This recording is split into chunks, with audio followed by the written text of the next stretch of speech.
Elementos básicos en circuitos de corriente alterna. Los principales elementos en un circuito de corriente alterna son los siguientes. En primer lugar, el elemento resistivo o resistencia, el capacitor, el inductor y la fuente de voltaje de corriente alterna o generador de CA.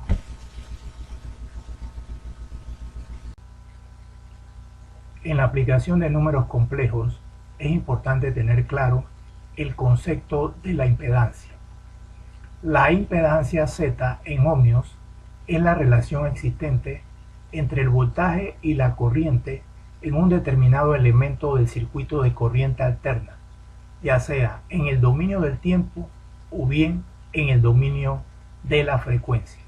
Para el estudio de circuitos de corriente alterna en el dominio fasorial o de la frecuencia, la impedancia se expresa en forma rectangular y consta de dos partes, la parte real y la parte imaginaria que se relaciona con la reactancia. Si pueden observar, aquí se coloca la letra J en vez de la I imaginaria para no confundir con la I de corriente. De aquí en adelante, en el eje imaginario, ya sea J positivo o J negativo, nos estaremos relacionando con la parte imaginaria, es decir, la parte reactiva, reactiva inductiva o reactiva capacitiva, y la parte real con el valor resistivo. Una vez usted tiene la impedancia en forma rectangular, puedes transformarla a la forma polar a través de la relación del triángulo de Pitágoras o de la tangente inversa, encontrando la impedancia en función de ohmios.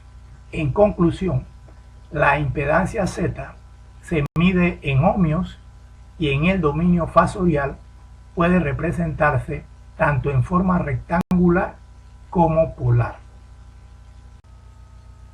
Para el análisis de los circuitos eléctricos de corriente alterna, se hace necesario, además de estudiar la fuente de generación de CA, los principales elementos que son conectados a ellos. Iniciaremos con el elemento resistivo. Veamos su representación en el dominio del tiempo, es decir, coloquemos un voltaje de CA en los terminales de la resistencia y por la ley de Ohm obtenemos el valor de la corriente. De esta forma se pueden dibujar los gráficos respectivos de VT e IT sometidos a una resistencia. Y así podemos comparar el gráfico de voltaje con el gráfico de corriente, percatándonos de que el ángulo de desfase entre esas dos ondas es igual a 0 grados. Por lo tanto, la relación de voltaje y de corriente nos da un valor de impedancia igual a R ohmios. La representación fasorial, es decir, en el dominio de la frecuencia, a una velocidad de 2πf, nos permite reflejar los siguientes vectores. El vector de voltaje en la dirección de 0 grados y el vector de corriente en esa misma dirección, de tal manera que al comparar el vector voltaje con el vector corriente, el ángulo de desfase entre ellos será de 0 grados. En conclusión, para un circuito resistivo de corriente alterna, el ángulo de fase entre el voltaje y la corriente es de 0 grados. Para el elemento inductivo, veamos su representación en el dominio del tiempo, es decir, coloquemos un voltaje de CA entre los terminales del inductor y obtendremos el valor de la corriente. De esta forma se pueden obtener los gráficos respectivos de voltaje en el tiempo y corriente en el tiempo. Al comparar el gráfico de la corriente con el voltaje, nos podemos percatar de que hay un ángulo de desfase de 90 grados. Es decir, la corriente atrasa al voltaje en 90 grados. De esta forma se comprueba que al energizar una inductancia L con un voltaje VT, el voltaje de desfase entre las ondas de voltaje y corriente es igual a 90 grados, por lo cual en un circuito inductivo puro la impedancia Z va a ser igual a JW por L, recordando que W es igual a 2pi por F. La impedancia por consiguiente es igual a J por la reactancia inductiva. Se observa claramente que la corriente atrasa al voltaje en 90 grados. Si vamos a la representación fasorial, es decir, en relación con el dominio de la frecuencia, nos podemos percatar que al dibujar el vector voltaje o el fasor voltaje en la dirección de 90 grados y al dibujar la corriente la tendremos en una dirección de 0 grados, de tal manera que la corriente atrasa al voltaje en 90 grados al verlo en el diagrama fasorial. También podemos observar la reactancia inductiva en el eje positivo de la J como JW por L. En conclusión, para un circuito inductivo puro de corriente alterna, la corriente atrasa al voltaje en 90 grados. Para el elemento capacitivo, veamos su representación en el dominio del tiempo. Es decir, colocamos un voltaje de corriente alterna entre los terminales del capacitor y obtenemos la corriente IT y el voltaje VT, de tal forma que se pueden graficar los valores o gráficos respectivos de voltaje en el tiempo y corriente en el tiempo.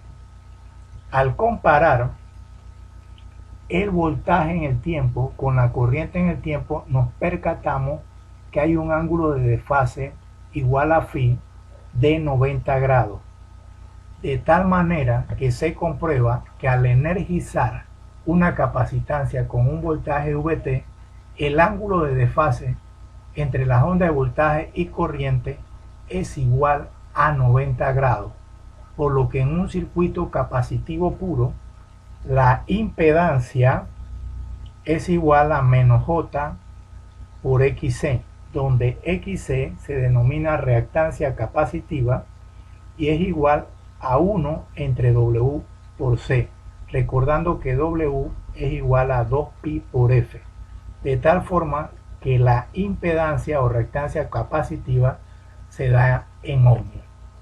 La representación fasorial a una velocidad angular de 2pi f radianes por segundo nos permite observar o comparar el vector voltaje en la dirección de menos 90 grados o menos J con respecto a la corriente en la dirección de 0 grados.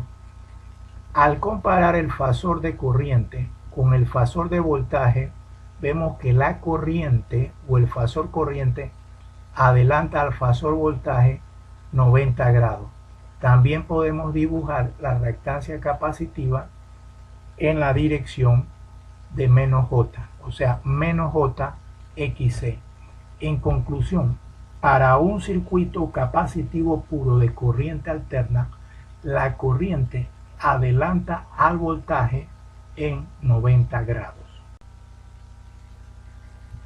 Para el estudio de circuitos de CA utilizando fasores, debemos recordar los siguientes elementos básicos que se presentan en el siguiente cuadro.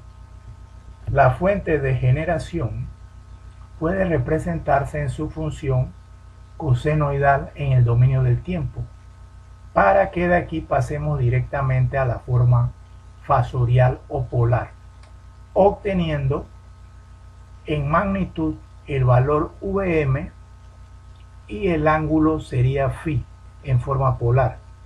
Si tenemos la corriente sería Im y el ángulo sería phi. Esto para funciones en el tiempo que están dadas en forma cosenoidal. Para funciones que están dadas en forma senoidal debo pasarlas primero a coseno para luego pasarlas al fasor. El otro elemento es el elemento resistivo, donde el dominio del tiempo y en el dominio de la frecuencia no hay variación. El valor sigue siendo igual a la resistencia. En el elemento inductivo, en el dominio del tiempo, tengo VL, LD y DT. En cambio, en el dominio de la frecuencia, puedo pasar del inductor a la reactancia inductiva como JW por L, recordando que W es igual a 2pi por la frecuencia. Y el elemento capacitivo en el dominio del tiempo se da como I en función del tiempo, sería el capacitor por la variación o la derivada del voltaje con respecto al tiempo. Y en el dominio de la frecuencia o fasor sería igual a la reactancia capacitiva menos J1 entre W por C, recordando que W es 2pi por F.